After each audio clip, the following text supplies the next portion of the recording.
Chapter 1. The Purple Chamber of Screams, Constantinople, 602 AD. The marble corridors of the Great Palace echo with screams that will never be recorded in the official histories. Empress Constantina is dragged through the gilded halls she once ruled, her purple silks now torn and stained with blood. Just hours ago, she watched from a palace window as her husband Emperor Maurice was forced to his knees on the execution platform. One by one, her 6 sons, the eldest barely 17, were beheaded before his eyes. The youngest, still a child, cried for his mother as the blade fell. Maurice was made to watch every single death before they finally granted him his own. But for Constantina, death would not come so quickly. The usurper Phocas had taken the throne, and he understood something crucial about power in Byzantium. Killing your enemies was mercy. True dominance required something far more calculated, something that would send a message to every potential rival, every ambitious courtier, every woman who dared to wield influence behind the throne. Constantina was taken not to the execution block, but to a monastery on the outskirts of the city. These holy places, meant for prayer and contemplation, served another purpose in the Byzantine Empire. They were prisons where the powerful went to be broken slowly, methodically, and always out of public view. The monastery doors closed behind her with a sound like a tomb sealing shut. For 3 years, Constantina existed in a space between life and death. The details of her torture were never officially recorded, but whispers leaked from the monastery walls. Monks spoke in hushed tones of screams that echoed through the cloisters at night. Of a woman once draped in imperial purple, now dressed in rags, her body bearing marks that told stories the historians would never write. This was not punishment. This was theater. Political choreography designed to demonstrate what happened to those who stood too close to power and fell. In 605, 3 years after watching her family slaughtered, Constantina was finally executed. By then, death must have felt like release. But that was the point. In the Byzantine Empire, empresses had perfected an art form more terrifying than simple murder. They had learned to make their rivals beg for the mercy of the grave. Constantina's story is not an exception. It is the pattern. Across 1,000 years of Byzantine history, from the founding of Constantinople to its final fall, empresses wielded a particular brand of cruelty that historians have struggled to fully document. These were women who couldn't officially rule, who existed in the shadows of imperial power, yet who orchestrated punishments so calculated, so psychologically devastating, that they made execution look like kindness. This is their story, and it begins not with death, but with understanding why death was never enough. Chapter 2. The Throne of Blood. To understand the cruelty of Byzantine empresses, you must first understand the impossible position they occupied.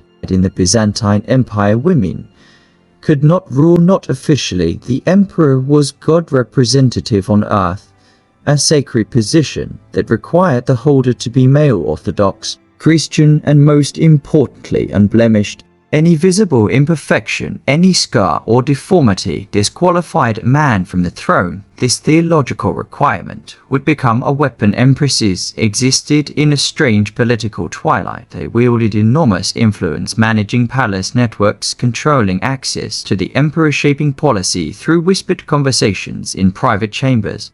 Yet, they had no formal authority. Their power was always one heartbeat away from vanishing, one assassination, one coup, one ambitious general, and everything they had built could collapse. So they learned to eliminate threats in ways that were permanent, visible, and terrifying. Execution was too clean, too quick. A rival could be executed and become a martyr. Their family could seek revenge. Their supporters could rally around their memory. But a rival who was mutilated, blinded, castrated, they became living monuments to the cost of ambition. The Byzantine legal code recognized several forms of mutilation, each with its own political purpose. Blinding, the most common, involved heating metal rods until they glowed white hot, then pressing them directly onto the victim's eyes. The procedure was meant to be survived. That was crucial. A blinded man lived but he could never lead an army into battle. He could never read military reports. He could never make eye contact with potential supporters to build conspiracies. He was neutralized without becoming a martyr. Castration served a different function in Byzantine theology. A eunuch was considered half dead, neither fully man nor woman, excluded from the natural order. More importantly, a castrated man could never produce heirs. His bloodline ended with him, no sons to seek revenge, no dynasty to threaten future emperors. The practice was described in contemporary sources as life that was half death. Then there was rhinotomy, the severing of the nose. This mutilation was both symbolic and practical. It marked the victim as disgraced, forever recognizable as someone who had reached for power and failed. Emperor Justinian II survived this punishment in 695, earning the nickname the Slit-Nosed. When he somehow reclaimed the throne 10 years later, he wore a golden prosthetic nose, a constant reminder of both his humiliation and his unprecedented resilience. But here is what the histories often miss. While emperors ordered these punishments, empresses perfected them. Men wielded mutilation as a blunt instrument of state power. Women transformed it into psychological warfare. They understood that the threat of mutilation could control behavior more effectively than mutilation itself. They grasped the theater of suffering, how to make an example that would echo through generations.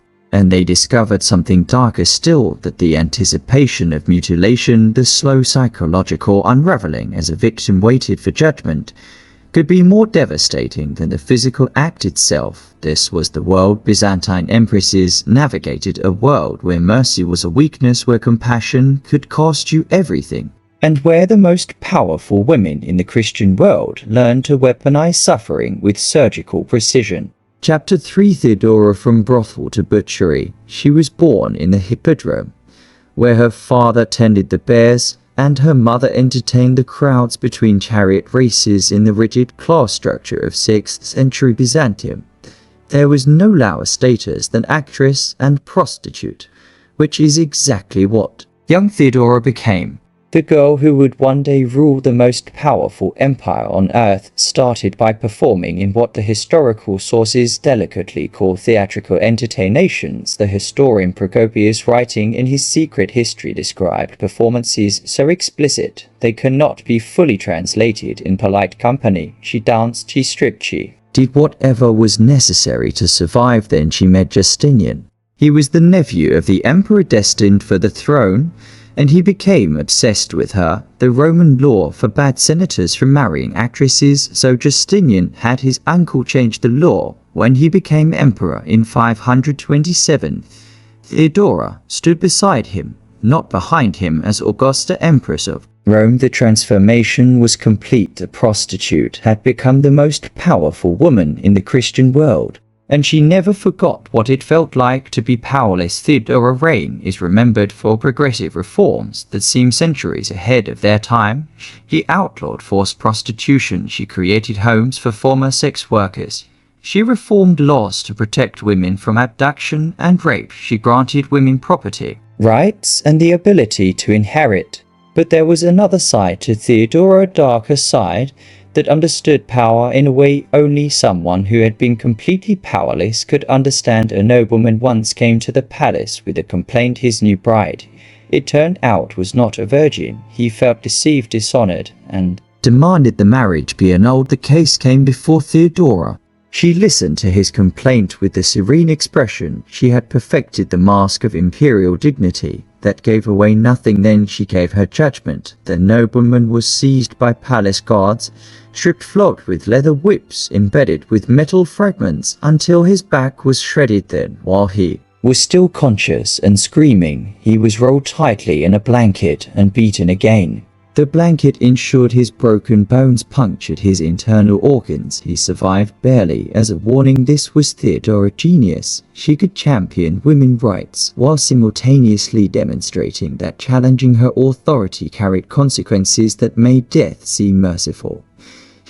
She operated what historians have called a parallel government from her imperial bedchamber. While Justinian held public court, Theodora conducted her own audiences, made her own decisions, deployed her own network of informants. That network was extensive. Palace servants reported whispered conversations, merchants traveling the empire trade routes carried messages, even monasteries housed her agents, monks and nuns who listened and remembered. Anyone suspected of disloyalty simply disappeared. Some were sent to distant estates they could never leave, others were quietly strangled in palace chambers, their bodies disposed of in the Bosphorus. Still others were sent to monasteries, where they took vows they never intended, or faced consequences if they refused. Theodora understood something fundamental about power: visibility matters. The nobleman beaten in a blanket became a story told in whispers across the empire. The disappeared sent their own message that opposition could erase you from history itself. She died in 548, probably of cancer, still holding power after more than 2 decades as Empress. Justinian, the mighty emperor, who had reconquered half the Roman Empire, was reportedly devastated. He never remarried for the remaining 17 years of his reign. He made no major decisions without consulting her portrait. The prostitute from the hippodrome had become irreplaceable, but her methods, the careful balance of public reform and private terror, would echo through Byzantine history. Future empresses studied her reign like a textbook, learning how to wield power from the shadows while maintaining the appearance of feminine virtue, and some would take her lessons even further. Chapter 4. The mother who blinded her son. Athens 752 AD. A baby girl is born to a family of modest aristocrats. They name her Irene, peace in Greek. There is nothing in her childhood that suggests she will one day commit an act so shocking that historians still struggle to reconcile it with human nature. Nothing that hints she will become the first woman to rule the Byzantine Empire in her own right, and certainly nothing that indicates she will order the mutilation of her own child to maintain that power. But history has a way of creating monsters from ordinary people when the stakes become high enough. Irene married the heir to the Byzantine throne, Leo IV, in 769. She was 17. Beautiful, intelligent, and by all accounts deeply ambitious. When Leo died suddenly in 780, some whispered poison. Though nothing was ever proven, their son Constantine became emperor at age 9. Irene became regent, and in that role she tasted real power for the first time. She was brilliant at it. She navigated the treacherous iconoclasm controversy, ultimately siding with the icon worshippers and securing the support of the church. She managed military campaigns, diplomatic negotiations, and palace intrigues with skill that impressed even her critics. For a decade, she ruled in her son's name, and the empire prospered. But Constantine was growing up. In 790, when he turned 19, Constantine decided it was time to rule on his own. The army supported him. He was the legitimate emperor, after all, and popular with the troops. Irene found herself sidelined, her power evaporating as her son asserted his authority. She retreated to her private chambers and waited. Constantine proved to be a weak emperor.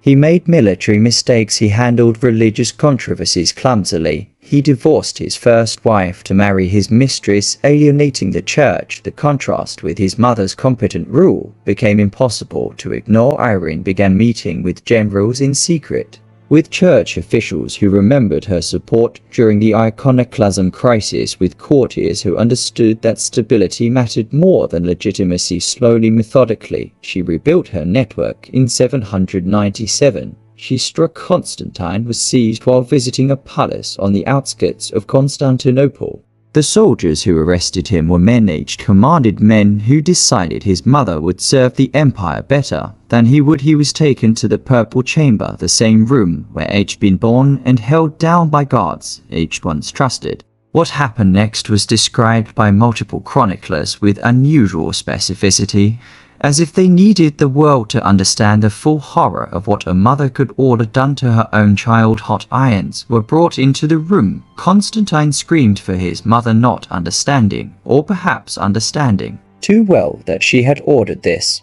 The irons were pressed directly onto his eyes, held there until his screams became something beyond human. The procedure was meant to be survived, but the damage was catastrophic. Contemporary sources record that Constantine's injuries were so severe, his suffering so extreme, that witnesses who had seen countless battlefield wounds turned away in horror. His eye sockets were scorched black, his face was burned beyond recognition. He lingered for days in agony before infection finally killed him. Some sources suggest it took weeks, others say years, that he lived in a monastery blind and broken until around 805. Irene never visited him, never sent word, never acknowledged what she had done. Instead, she had herself crowned emperor, not empress, in a ceremony designed to make clear that she ruled in her own right, not as regent or consort. She dropped the feminine form of the title entirely. She was Emperor Irene, God's chosen ruler on earth. The empire accepted this at least initially because the alternative was civil war. Irene ruled for 5 more years before being overthrown in a bloodless coup. She was exiled to the island of Lesbos, where she died less than a year later. Historical accounts suggest she spent her final months maintaining that Constantine had been weak, that her actions had been necessary, that she had done what the empire required. She never expressed regret. Her legacy is complex. She ended iconoclasm, reuniting the church.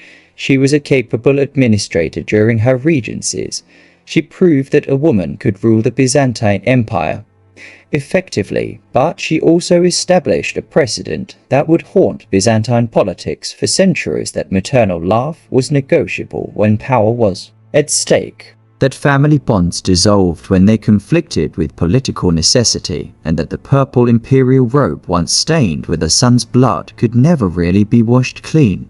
Chapter 5: Wives, Widows and Whispered Murders. The pattern emerged slowly across Byzantine history, so gradually that contemporaries barely noticed it was happening. An empress would lose her husband to disease, to battle, to the mysterious fevers that seemed to strike emperors with suspicious frequency. She would mourn publicly, wearing black, attending memorial services, playing the role of grieving widow with convincing precision. Then quietly rivals would begin to disappear. Sometimes it was obvious the widow would remarry a powerful general who conveniently had the loyalty of the army. Together, they would eliminate anyone who questioned the new arrangement. Obstacles would vanish into monasteries, into exile, into graves that appeared in official records as natural deaths that everyone knew were anything but natural. Other times, the methods were more subtle. A potential rival would accept a cup of wine at a banquet and be dead by morning. A political enemy would fall from a palace balcony during a meeting. An ambitious courtier would develop a sudden aggressive illness that physicians couldn't diagnose, but that killed with perfect efficiency. No one could prove anything, but everyone understood the Empress Theodora perfected this art in the late 10th century. She was married to the warrior Emperor Nicephorus, to a military genius who had reconquered lost territories and restored Byzantine glory. He was also, by all accounts, a terrible husband, obsessed with military campaigns, uninterested in court life, and possibly impotent. Theodora was young, beautiful, and bored. She began an affair with John Tzimiskes, one of Nicephorus' most trusted generals. The relationship was an open secret at court, whispered about, but never directly acknowledged. Then on the night of December 10, 969, the whispers turned to screams. A group of conspirators entered the palace dressed as women, a detail recorded by multiple sources, suggesting it was both shocking and deliberately theatrical. They made their way through corridors they shouldn't have known, following a route someone inside the palace had clearly mapped out for them. They found Nicephorus asleep in his chamber. The emperor woke to find armed men standing over his bed. He reached for a weapon that wasn't there. Someone had removed it earlier. He tried to run and was cut down. The attackers didn't kill him quickly. They wanted him conscious for what came next. Nicephorus was dragged before Theodora, who watched in silence as he was beheaded. His head was placed on a spike and paraded through the palace. By dawn, John Tzimiskes was proclaimed emperor with Theodora at his side as empress. She had orchestrated the perfect coup, a helpless widow manipulated by ambitious men. That was the story they told, but the details told a different truth. The removed weapons, the insider knowledge of palace layout. The conspirators dressed as women, suggesting they'd been smuggled in using techniques Stefano, who managed the female servants, would have understood perfectly. Within months, however, Tzimisk's realized that a woman who could arrange her husband's murder could arrange his just as easily. He had Stefano exiled to a distant monastery where she lived under close guard until her death. The official story called it a voluntary retirement to religious life. No one believed it. But Theophanes' method, the whispered conspiracy, the theatrical murder, the convenient remarriage became a template. Future empresses studied it, adapted it, refined it. The monastery prison became particularly important in this evolution. When an empress wanted someone eliminated, but couldn't risk obvious murder, they would be encouraged to take religious vows. Monasteries were supposed to be places of sanctuary. But in Byzantine politics, they became something else entirely. They became waiting rooms for death. A rival sent to a monastery could spend months or years in isolation, stripped of their titles, forbidden contact with family, subjected to spiritual discipline that looked remarkably like torture. Sometimes they emerged broken and compliant. More often, they simply never emerged at all. The deaths were always explained: a weak heart, a spiritual ecstasy that proved too much for a mortal body, a tragic accident during evening prayers. And if anyone questioned these explanations, they might find themselves being measured for a monk's robe. Chapter 6: The Living Tombs. The monastery of Studios stands on the outskirts of Constantinople. Its walls, ancient even by Byzantine standards, pilgrims travel here to pray. Monks dedicate their lives to copying manuscripts in the scriptorium to the outside world. It is a place of peace and spiritual devotion. But walk deeper into the complex past the public chapels and guest houses, and you'll find other chamber cells with reinforced doors, rooms where the windows are too high to reach and too narrow to climb through, spaces designed not for contemplation, but for confinement. This is where the powerful came to be unmade. Byzantine empresses understood that physical torture left marks, raised questions, created martyrs, but spiritual torture, the systematic destruction of identity under the guise of religious penance, that could break someone completely while maintaining the appearance of Christian mercy. The process began with forced tonsure. The victim would be stripped of their worldly clothes and dressed in a rough monk's habit. Their hair would be cut, their head shaved in the traditional monastic style. This wasn't just symbolic, it was legal transformation. Once tonsured, a person's former identity ceased to exist in Byzantine law. Their property was forfeit, their political titles were void. They became officially a different person, a person with no rights and no recourse. Then came the isolation. Powerful rivals enter monasteries, weren't allowed to mix with the regular monastic community. They were kept in separate cells, often underground, where natural light never reached. Meals were delivered through a slot in the door. Human contact was limited to the guards who watched them and the priests who came to hear confessions. That last detail is crucial. In Byzantine theology, confession was supposed to be confidential, a sacred conversation between sinner and God. But empresses appointed the confessors. These priests reported back everything they heard, every complaint, every moment of weakness, every whispered plan of resistance.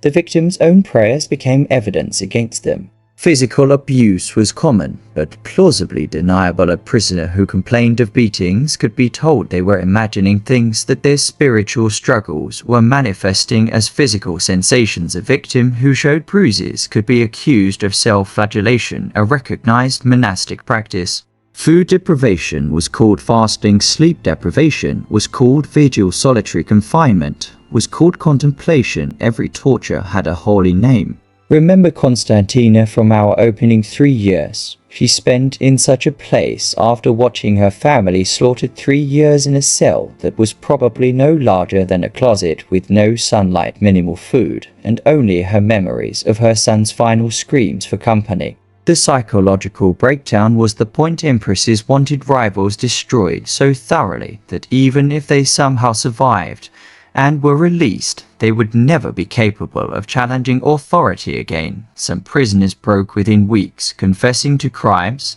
they hadn't committed, accepting guilt for things they hadn't done just to make the isolation stop. Others held out for months, their sanity fraying like thread pulled too tight. Almost none held out for years. A few who did survive long-term monastery imprisonment emerged as shells they shuffled when they walked. They flinched at sudden movements, they spoke in whispers if they spoke at all. They had been erased as thoroughly as if they had been executed.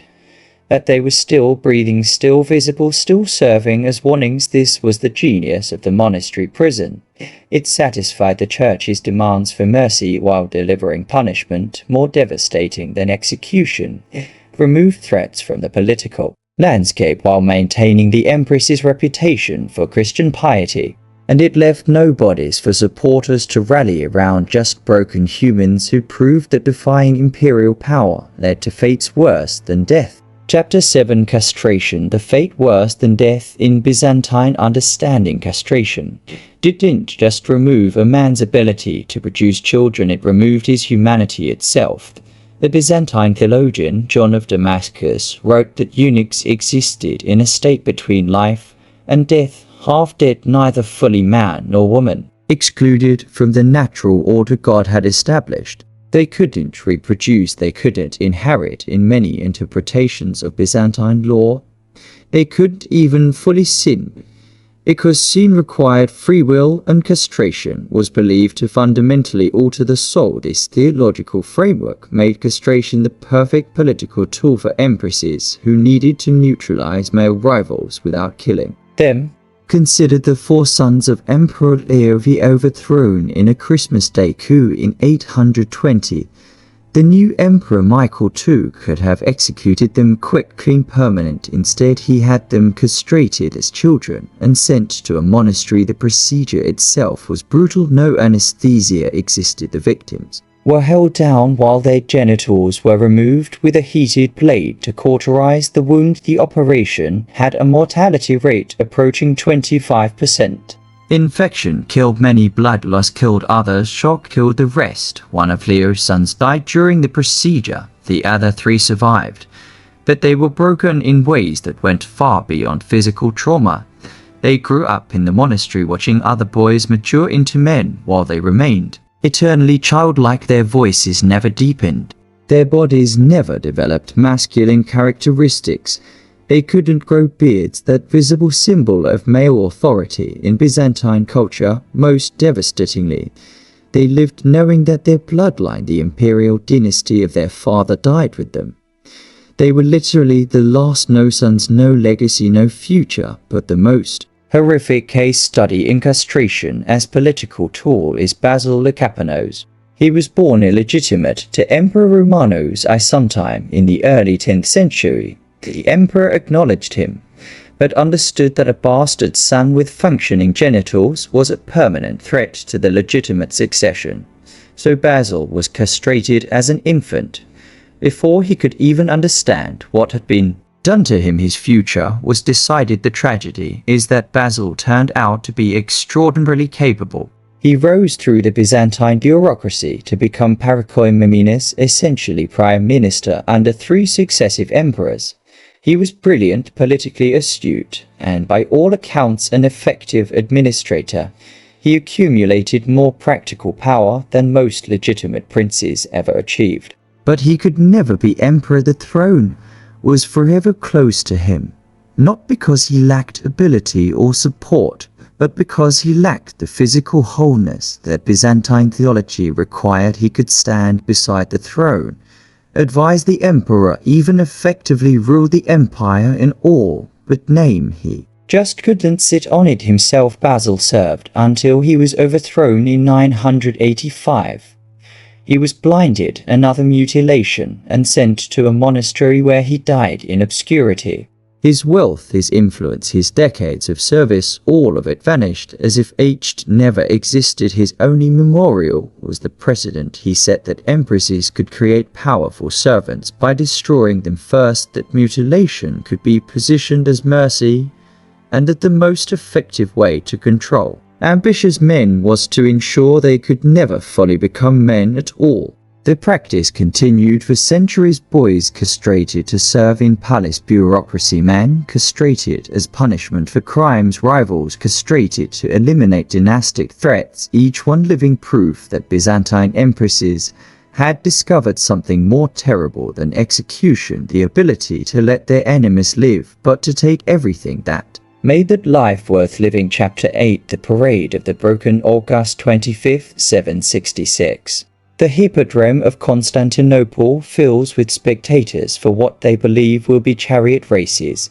Instead, they witness a parade of horrors. 19 men are led into the arena. They are high-ranking provincial governors, court officials, military commanders, the elite of Byzantine society. Or they shuffle in chains, their clothes torn, their bodies bearing marks of torture. Emperor Constantine V has discovered a conspiracy against him, and he's decided that private punishment isn't enough. The empire needs to see what happens to traitors. The crowd watches in silence as the 19 are lined up before the imperial box. The emperor announces their crimes: plotting against God's chosen ruler, threatening the stability of the empire, breaking sacred oaths of loyalty. Then he announces their punishments.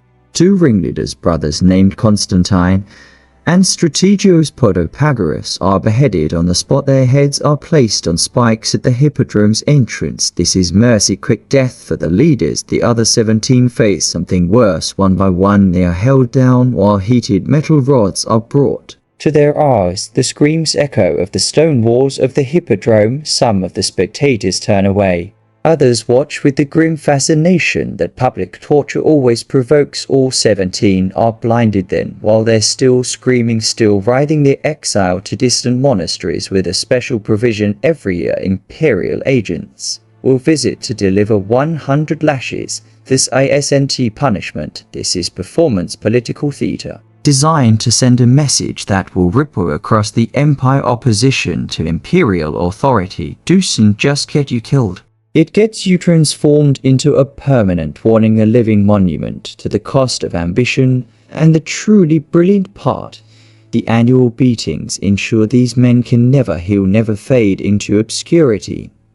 Never let the memory of their mistake grow distant. Every year, the wounds are reopened. Every year, their lesson is reinforced. Public mutilation spectacles became a staple of Byzantine political culture, particularly when empresses held power. They understood the psychology better than their male counterparts. A private execution made a man disappear, but a public mutilation made him visible forever, a walking scar on the political landscape. Blinded rivals were paraded through the streets on their way to exile, their empty eye sockets displayed for all to see. Bodies of the executed were left hanging for days as warning. Severed heads decorated city gates. The Empress Theophano displayed her murdered husband's head on a spike, not hidden away in a palace chamber, but mounted publicly where citizens conducting daily business would pass it, where foreign ambassadors would see it, where anyone considering opposition would understand exactly how such stories ended. Later empresses refined the technique they learned to time public displays for maximum impact during religious festivals, when crowds were largest, during foreign diplomatic visits to intimidate rival powers, during moments of political instability to reassert control. The message was always the same: we can do worse than kill you. We can make you wish we had. Chapter 9. They disappeared. Not every rival got a public spectacle. Some simply vanished. The Byzantine court was a place of whispers and shadows, where people learned to read silence like others read books. When a powerful courtier stopped appearing at public functions, everyone noticed. When questions about their whereabouts went unanswered, everyone understood. Official records would note retired to religious contemplation or withdrew from public life due to illness. Occasionally they'd record a death, always natural, always convenient. But in the unofficial histories, in the secret chronicles that circulated among educated elites, the truth was documented in careful euphemisms. Fell from a tower was code for defenestration, a favorite method, because it could plausibly be called. An accident, died of a sudden fever, and poison, drowned while bathing, spoke for itself. Empresses perfected the art of the untraceable death. A rival invited to a private dinner with the empress was taking their life in their hands. The food might be poisoned, the wine might be drugged, or they might simply never leave the palace, disappearing into the labyrinth of underground passages and forgotten rooms that honeycomb the imperial complex. Monastic deaths were particularly convenient. A rival sent to a monastery for spiritual reflection might die within weeks. The monks would report natural causes, a weak heart, a divine vision too powerful for mortal flesh, a tragic accident during midnight prayers. Nobody would be returned to the family. No investigation would be conducted. The rival would simply cease to exist legally and physically. This created a climate of absolute terror, more effective than any public torture, at least with public mutilation. You knew the rules, you knew what happened if you were caught conspiring. But with the disappeared, there were no rules, no warnings, no trials. One day, you might be a trusted advisor, secure in your position. The next day, you'd accept an invitation from the wrong person and vanish into the historical void. Entire families could disappear this way. A man suspected of disloyalty might find his brother's cousins, even distant relatives, quietly vanishing one by one with no explanations, no accusations, just absence. The genius of this system was its ambiguity. Maybe the rival was dead, maybe they were imprisoned in some forgotten cell, maybe they'd been exiled so far from Constantinople that they might as well be dead. Not knowing was the point. The uncertainty kept everyone off balance, afraid to act, afraid even to speak. Because if you disappeared, no one would know where to look for you, no one would know what to avenge. You would simply be erased, as if you'd never existed at all. And the empress who ordered your disappearance would continue attending church services, commissioning religious artwork, and funding charitable works. Her reputation for piety untouched. Chapter 10 Legacy of Terror. The brutal practices of Byzantine empresses didn't emerge suddenly. They evolved over centuries, each generation learning from the last, refining techniques, discovering new ways to eliminate rivals while maintaining the appearance of Christian virtue. By the late Byzantine period, these methods had become normalized, expected. Even a new empress coming to power would inherit not just wealth and status, but a toolkit of cruelty that her predecessors had perfected. The psychological impact on Byzantine society was profound and pervasive. Everyone at court understood the rules of the game. Show too much ambition, and you might be blinded. Threaten the succession, and you might be castrated. Speak too freely, and you might disappear. This created a culture of paranoia that permeated every level of the imperial system. Courtiers spoke in careful euphemisms. Political conversations happened in whispers. If they happened at all, trust became a luxury no one could afford, because today's ally might be tomorrow's informant. The choice facing political rivals was impossible, except a form of mutilation that would let you live but destroy everything that made life meaningful, or risk execution and possible torture for your entire family. Most chose survival.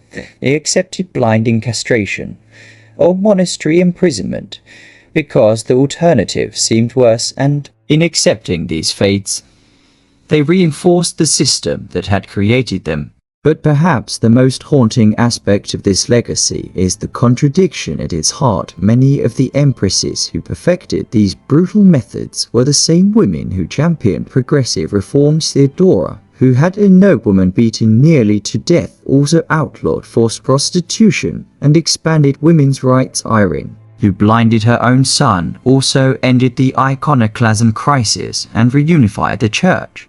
These women weren't monsters, or rather, they weren't only monsters, they were complex human beings operating in a system that punished mercy and rewarded ruthlessness. Modern historians still debate how to reconcile these contradictions. How do you evaluate a ruler who expanded human rights while simultaneously perfecting human torture? How do you judge an empress who protected vulnerable women while destroying powerful men with calculated cruelty?